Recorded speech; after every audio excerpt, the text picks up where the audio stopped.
बोलिए भारत माता की जय। बोलो गुरु गोविंद महाराज की जय। बोलिए सत्य सनातन धर्म की जय।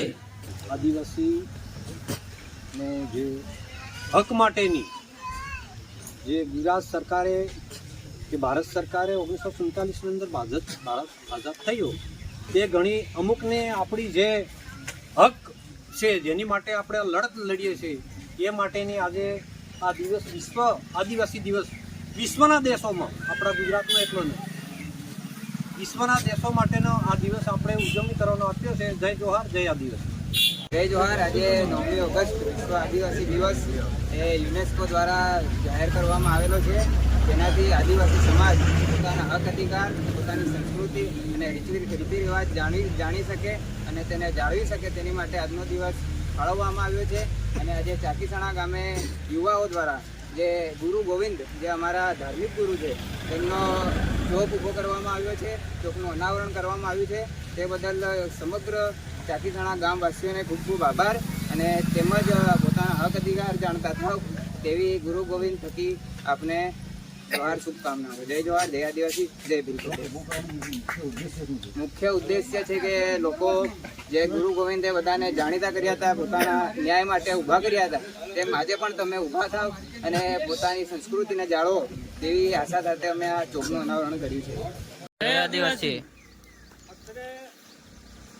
ચાકીસણા ગામમાંથી ઉપસ્થિત વડીલો, બહેનો, યુવા વર્ગ અને આવતી નાની પેઢી છે તમામને મારી જય જોહર, જય જોહાર। હવે આપણે શેના માટે ભેળા થયા, આપણે કેમ મળ્યા છે એ સૌને ખબર છે, બરાબર? આપણી જે સંસ્કૃતિ આદિવાસી યુગો યુગથી ચાલતી આવે અને આપણને આપણા બંધારણમાં શું હક્કો છે, આપણે શું કરવાનું છે એ આપણે જાણીએ છીએ, છતાં પણ આપણી જાતિનું એક નીચલા સ્તરે હું મોડે કહું કે આપણું ઘણું બધું શોષણ થયું। હવે આપણે સંગઠન થવાનું, એક થવાનું, ગમે તેવું હોય, આપણો તમામનો આદિવાસીનો સામાજિક પ્રસંગ હોય એમાં તમામે એકબીજાની ભેદભાવના ભૂલી અને દરેક પોતાનું કામ સમજી અને આપણે એક ઉજવણી કરવાની। આપણે છેલ્લા ઘણા વર્ષોથી આપણા વડવાઓએ સખત દુઃખ સહન કર્યું છે। આપણને ખબર નથી, આજની યુવા પેઢીને ખબર નથી કે દુઃખ શું છે। એટલે આપણે હવે વડીલોને બાદ કરતા આજનો જે યુવાન છે સતત જાગૃત થવાની જરૂર છે। દરેક સમાજમાં અત્યારે સંગઠન ચાલે, પાટીદાર સમાજ કો, ઠાકોર સમાજ કો, દરેક સમાજે પોતપોતાનું સંગઠન બનાવ્યું, પોતપોતાની રીતે વિકાસ કરે છે। તો પછી આપણે કેમ ન કરી શકીએ? આપણે કેમ ન એક થઈએ?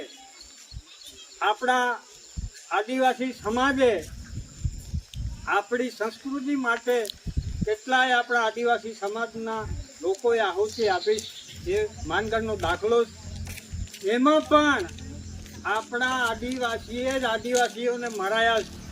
તમે એનો ઇતિહાસ જોજો, જે અંગ્રેજોનો વાલા હતા એ સામે લડતા હતા અને જે સંસ્કૃતિ માટે, જે આઝાદી માટે લડ્યા એ સામે લડવાવાળા હતા। એટલે આપણા વાળે જ આપણા વાળાને માર્યા, કંઈ બીજા મારવા નથી આવ્યા। એટલે આવું કંઈ આપણા આદિવાસી સમાજમાં આવા બધી હોય તો કાઢી નાખજો। અને આપણે હવે સમય એટલો ખરાબ આવવાનો છે પાછલી પેઢીને કે આપણે એક થવાની જરૂર છે। આકલ પડે એટલે નીકળી જાઓ। આજે દરેક સમાજ પાસે, દરેક જણ પાસે હથિયારો છે, બરાબર? આપણે તો હાથ નીકળે લાકડી જોવા જાય અને પેલું નાહી જાય, બરાબર? એટલે રાખો ભાઈ, સમજ આવે ત્યારે એની જરૂર પડશે। એટલે હવે આપણે જાગૃત થવાની સખત જરૂર છે। એટલે આદિવાસી ભાઈઓ એક થાવ।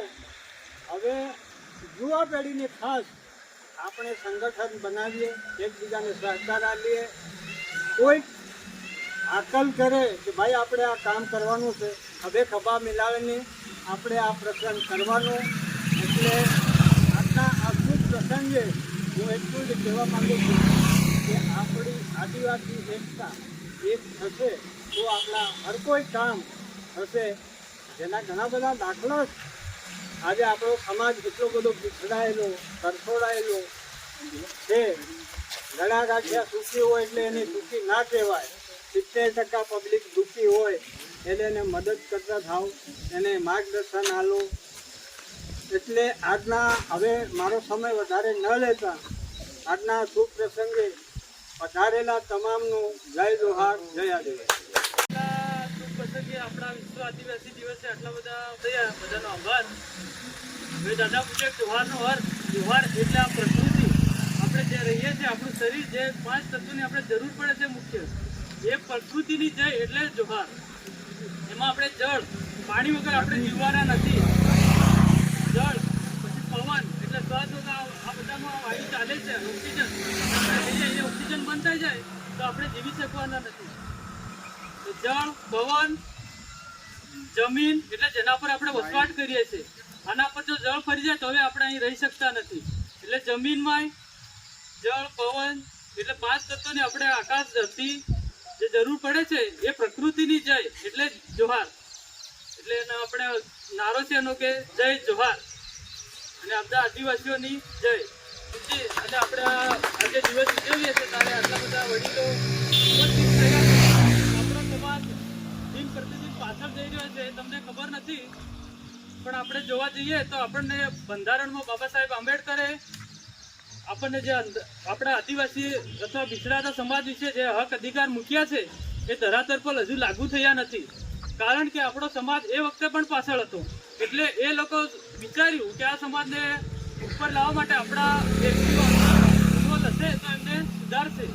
એવું કરી અને આપણા એ લોકોને અનુસૂચિ 5-6 હજુ આપણા વિસ્તારમાં લાગુ નથી કરી. કારણ કે આપણને હક અધિકાર શું છે જાણ્યા નથી. એટલે પહેલા આદિવાસીઓ આપણા શિક્ષણ મળતું હતું, પણ આપણે શિક્ષણની જરૂર નથી, આપણે ખેતી કરીને વ્યવસ્થિત જિંદગી ગુજારીએ છીએ એવું કરીને શિક્ષણ લેતા નહોતા. અમુકને નોકરી મળી તો નોકરી પણ છોડી દીધી હતી.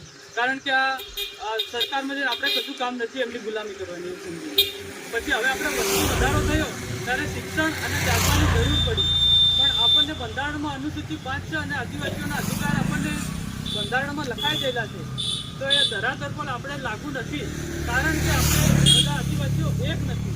કોઈ બીજા ધર્મોમાં બટાયેલા છે, અલગ અલગ ધર્મોમાં બટાયેલા છે, બીજા કોઈ પક્ષ પાર્ટીમાં બટાયેલા છે. એટલે આવું ને આવું ચાલે છે. એટલે આપણે આદિવાસીઓ એક થતા નથી.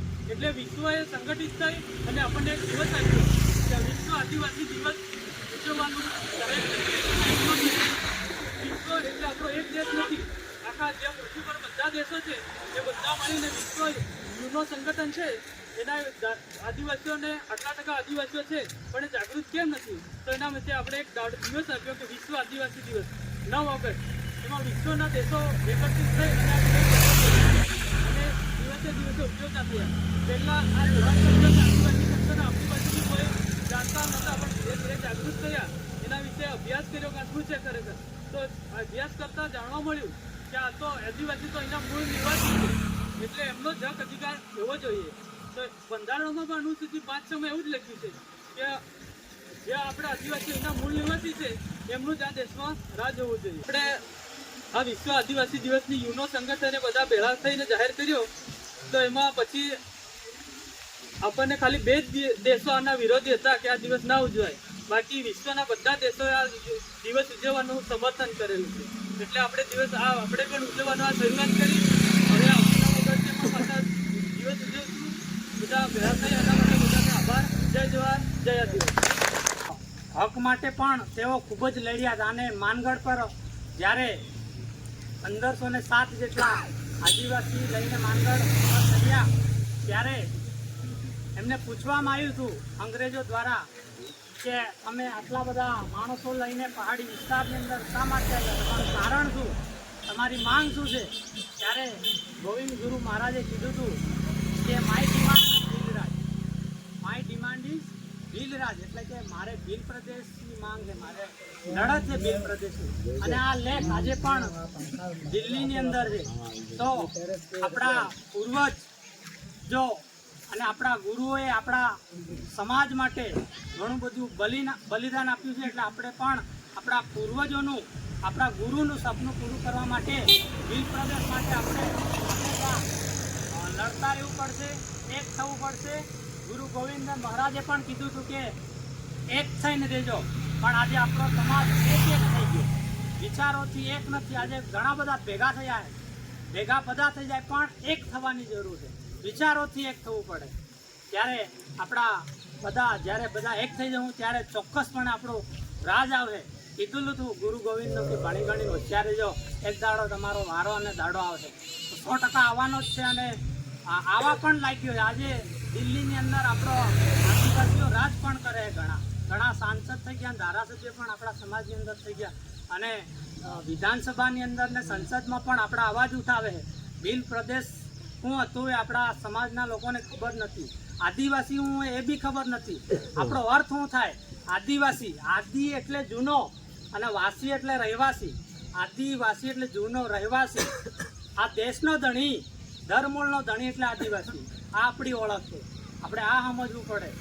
આપણે એટલે સુપ્રીમ કોર્ટે આનું કીધું કે 8% लोग इस देश के आदिवासी मूल मालिक है और 92% विदेशी है, बाहरी प्रजा है, आक्रमणकारी प्रजा એટલે બહારથી આવેલી પ્રજા. આપણને આ દેશના માલિક કીધા છે પણ આજે આપણી હાલત કેવી થઈ? મજૂર બની ગયા. આપણા પૂર્વજ રાજા હતા, આપણું રાજાને વારસદાર હે, રાજાની સંતાન હે આપણે. તો આજે આપણે રાજામાં અહીં પ્રજા બની ગઈ, માલિકમાં મજૂર થઈ ગયા. આ હાલત થઈ ગઈ આપણી. તો શું કારણ આની પાછળનું? કેમ આવી બધી પરિસ્થિતિ આવી? કેમ કે આપણે સાચું જૂઠું અને ઘણું બધું